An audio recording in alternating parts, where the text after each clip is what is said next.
how long, for how long periods are we talking about? Is it a phone call a day? Is that okay? I mean, I get questions like this all the time. How much communication should there be? Let's say they're long distance or not, seeing each other right now. Any thoughts there, Matt?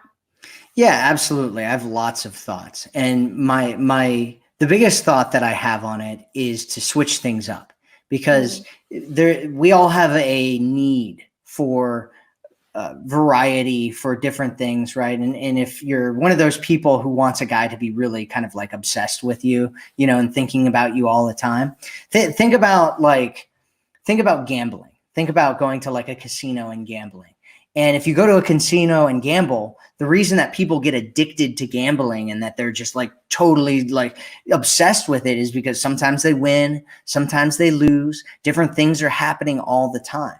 And so that's, just take that kind of thought process and put it into what you're doing with him, right? If you're calling him and talking to him at the same time every single day, all the time, there's nothing necessarily wrong with that, but it's not nearly as interesting if you guys talk, one day and then the next day, and then you have a day off and then you talk again, right? And there's just some kind of unpredictability there. There's some variety to the how often you guys talk to each other.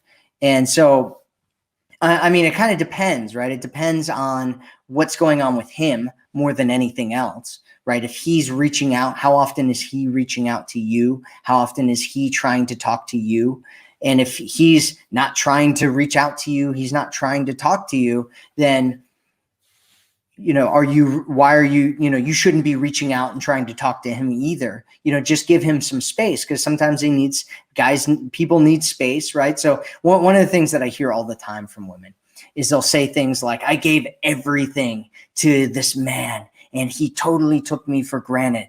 And it's like, well, you didn't give him the things that he needed, because if you gave him the things that he needed, he wouldn't take you for granted.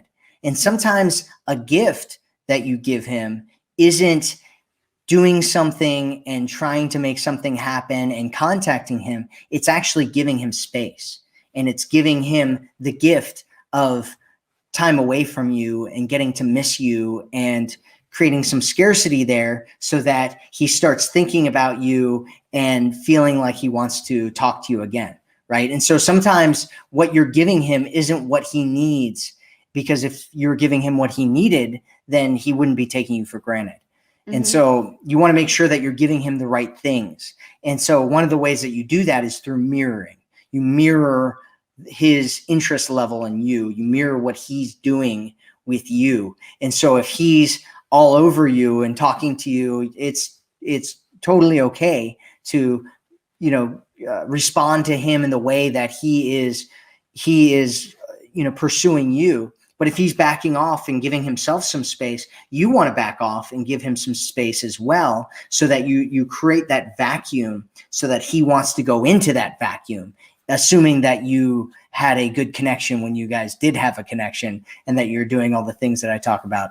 I think that's great. I mean, everything we talk about it in slightly different ways, but it's kind of the exact same thing, actually. It's the energy exchange, right? There's only so much intimacy and closeness that everybody can tolerate, right? So if you can tolerate this much, but a man can only tolerate this much, if it gets too close and he backs off, then you're constantly wanting to close that gap. First of all, you might have the wrong man there. If it, I get questions all the time is, it's been hot and cold or off and on for 3 years or something like that. That's like such a major red flag in my opinion. But you get too close and it backs off and it never really gets to that full on relationship. So everything Matt is talking about really gives the man every chance to step up and want to kind of accept your invitation and create a connection with you, right? And like kind of crave that connection when he's not with you, which is what we're talking about today.